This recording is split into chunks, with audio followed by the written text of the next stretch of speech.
All right, guys, welcome. I hope you're enjoying Admitted Students Day.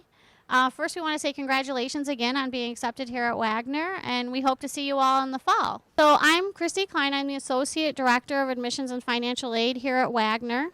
And I'm Alana Integlia. I'm the Assistant Director for Admissions and Financial Aid.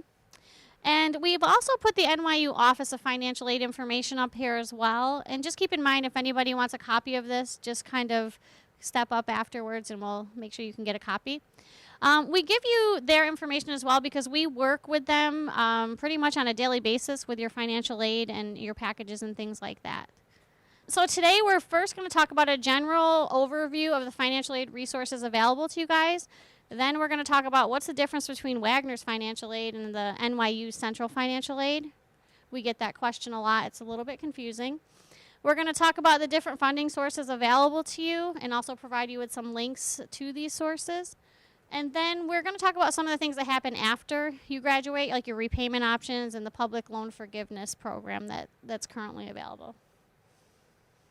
So first, we want to talk about the FAFSA. Have you guys all completed your FAFSA?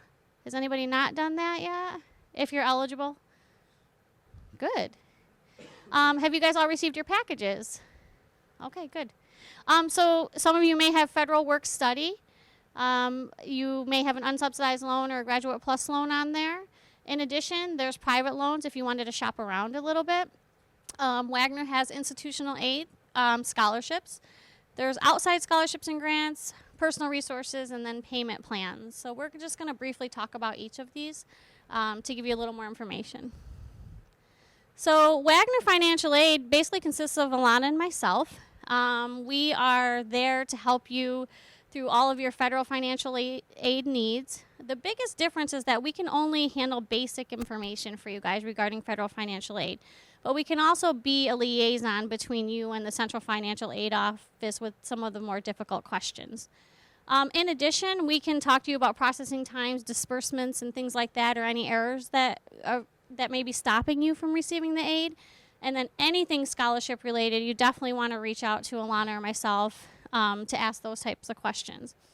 Central Financial Aid is for more specific questions. If something's not dispersing for you, we may have to refer you to them to reach out and find out what's going on.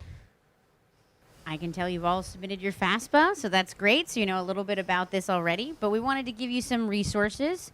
So it's important to note that you can submit your FAFSA at any time.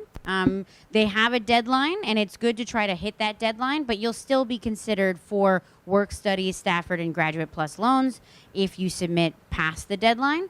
But if you have any issues with your FAFSA, we wanted to also provide you with the direct contact information for that, for the government, as well as you can always contact Central Financial Aid, and they can really answer most of your questions. It's important to also remember FAFSA. Every year you have to submit your FAFSA. So just because you did it once, doesn't mean you have to do it again. So each academic year you are here at NYU Wagner, you have to have an active FAFSA on file. So it's important to remember. So let's talk a little bit about the aid that you get related to your FAFSA. So first off, we'll talk about the Federal Direct Stafford Unsubsidized Student Loan. You'll have seen possibly on your financial aid package, if you were eligible, a $20,500 award. I want to point out a little piece of information. There's an origination fee for this award, which means that it'll be reduced. The total award for the year will be reduced by 1.07%. So we want to give you that info because it's important so you know the exact numbers that you have, right, to best support yourself throughout the year. You have to be enrolled part-time minimum to be considered for this and have access to this loan. And it's important to note that the interest occurs while you're in school, right? So you want to be aware of that so that you can, if you're able, start to pay down the interest of that loan to help you financially as you move forward. And again, it's just important to note the $138,500 loan max that you have for this particular loan. So that's really important to note so as you're looking at your overall loan package. One thing I want to point out, guys, is any type of aid that you receive or any resources that are available to you, whether it be outside scholarships, Wagner scholarships, student loans, your enrollment directly impacts that funding. So Wagner is extremely flexible in letting you flip-flop part-time, full-time, whatever works for your personal lives. But please keep in mind that anytime you make a change to the amount of credits that you are taking, that it will affect your financial aid package, it will affect your scholarships, and possibly the outside scholarships that you may have received. If there's one thing you leave this room thinking about, it's that. So every time you want to switch those credits, it's good to reach out to us or the Central Financial Aid Office, whoever you feel more comfortable with, to find out how that's going to impact your package. Okay. Another loan that you guys may be eligible for is a Graduate Plus loan. Again, you have to complete a FAFSA to be eligible for this. You have to have the half-time enrollments. It is a credit-based loan. Now, that's the biggest difference between unsubsidized and a Grad Plus loan. Unsubsidized is not credit-based. The Grad Plus loan is. This loan can be used to cover other expenses like the remaining of your tuition, maybe some of the cost of living, your books, things like that, and it can go up to your cost of attendance. Now, the interest rate on that right now is 7%. July 1st is a date that you may want to look, because the federal government typically reassesses their interest rates on all their loans, and then they come out with a new one usually around July 1st. Okay? So how do I monitor my student loans? Does anybody know how to monitor their student loans from their undergrad? Has anybody ever seen all of their loans stacked up that they've ever borrowed? Has anybody borrowed loans in the past? No loans?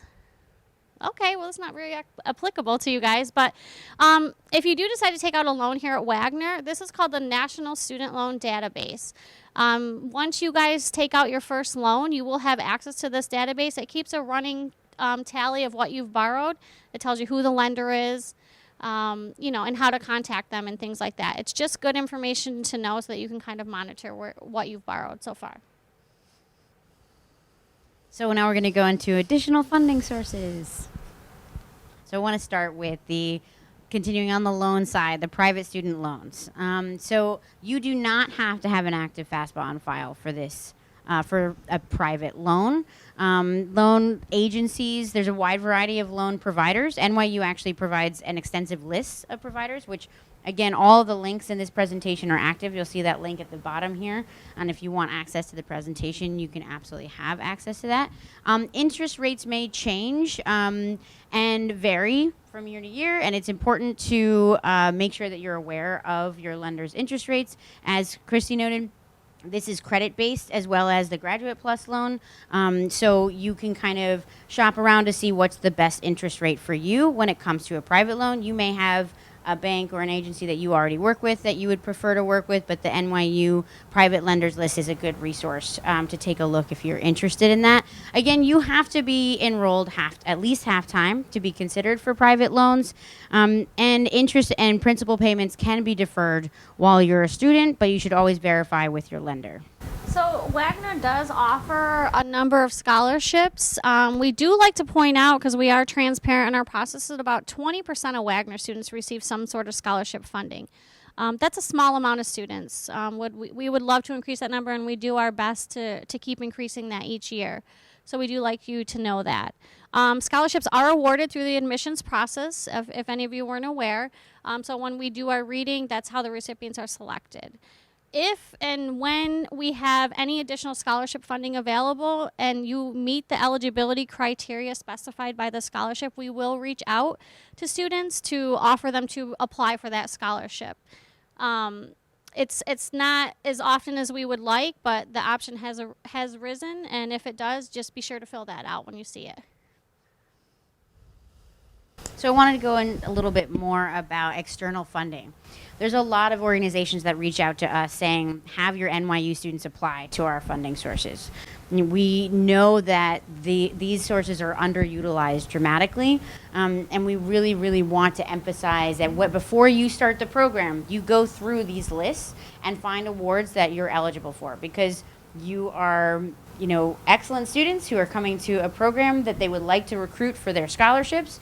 And so really take the time before you're inundated with schoolwork to create a list for yourself of awards that you'd really like to apply to. And you can keep that list and apply every year. Most of them are annual based awards. So it's really something to consider. These links, again, are active. So the NYU Scholarship Database. That's a wide range of scholarship resources from the university generally. NYU Wagner External Scholarship Directory. Now, these are more specific to you all, and all public service-based scholarships, so definitely take a look at that. But I also wanted to bring your attention to iGrad. And iGrad's a resource that NYU partners with and has created, and it's a financial literacy tool. So from day one to beyond and all the way through your life, you can have access to iGrad.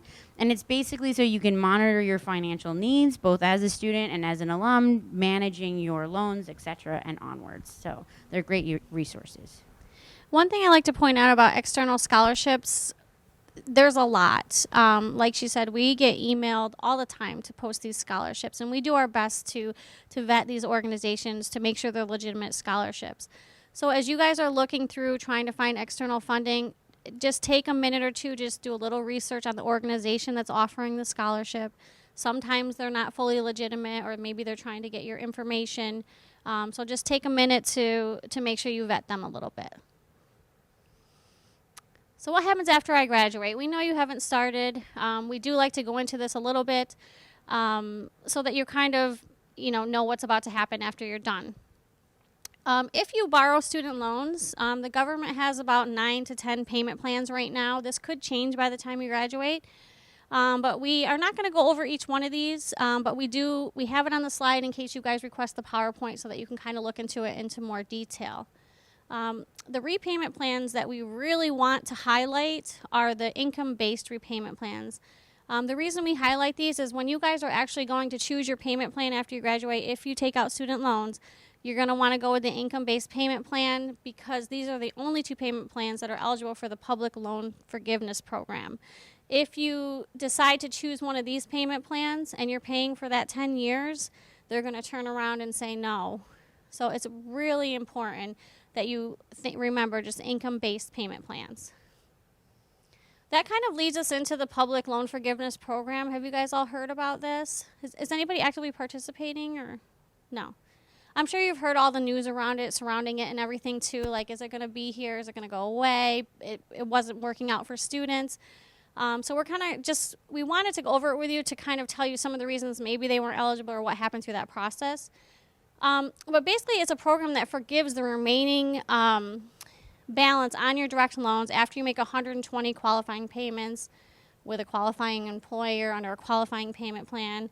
It's a very loaded statement, so we're going to just kind of pick it apart a little bit so that you can understand that process. What is qualifying employment? So typically a government organization or a 501c3 or other type of organization that would be listed on this qualifying public service list right here. The thing you can do, though, when you're going to apply to a job or you're in your current employer, you can speak with your HR department and they can let you know if they are a qualifying organization. What payment plans qualify? Kristy already mentioned it, income-based payment plans. What is considered a qualifying payment? So you must, to the cent, do the payment that they've indicated on your payment plan every single month. So you want to make sure you're on time, do make sure you pay the exact amount. And so that's the qualifying payment. And then what is considered full-time employment? Either minimum of 30 hours or what your organization's definition of full-time employment means, meaning like 37 and a half hours, 40 hours, 35 hours, whatever that might be, but it has to be a minimum of 30 hours per week. So just to kind of reiterate, some of the students that have applied for this and may not have qualified, it's for one of these reasons. The employer didn't qualify. They were not on the right payment plan. Maybe they didn't meet the full-time requirement, or they didn't make the payments in the manner that they requested. So those 4 things are really important if this is something you're considering after you graduate. And we give you this information now knowing that there is a possibility that that could change at some point. So maintaining this. To ensure you're on the right track, you should submit an employment certification form annually or when you change employers, which means that you're submitting that at least 10 times. Unless you change a job, then it could be more. So you'll be doing that and submitting that form, which all of the information, again, nice active link, so you have one secure place to find all this information. You'd be submitting that through your employer to the Department of Education. Visit us. So again, this is a broad overview of information, and we're always happy to schedule an appointment. You can come and join us at drop-in hours, and we can answer your more specific personal questions. But we do definitely want you to come and visit us. Well, come and see us if you have any individualized questions. We know this is a lot of it's a personal information, so feel free to drop in or give us a call. Thanks.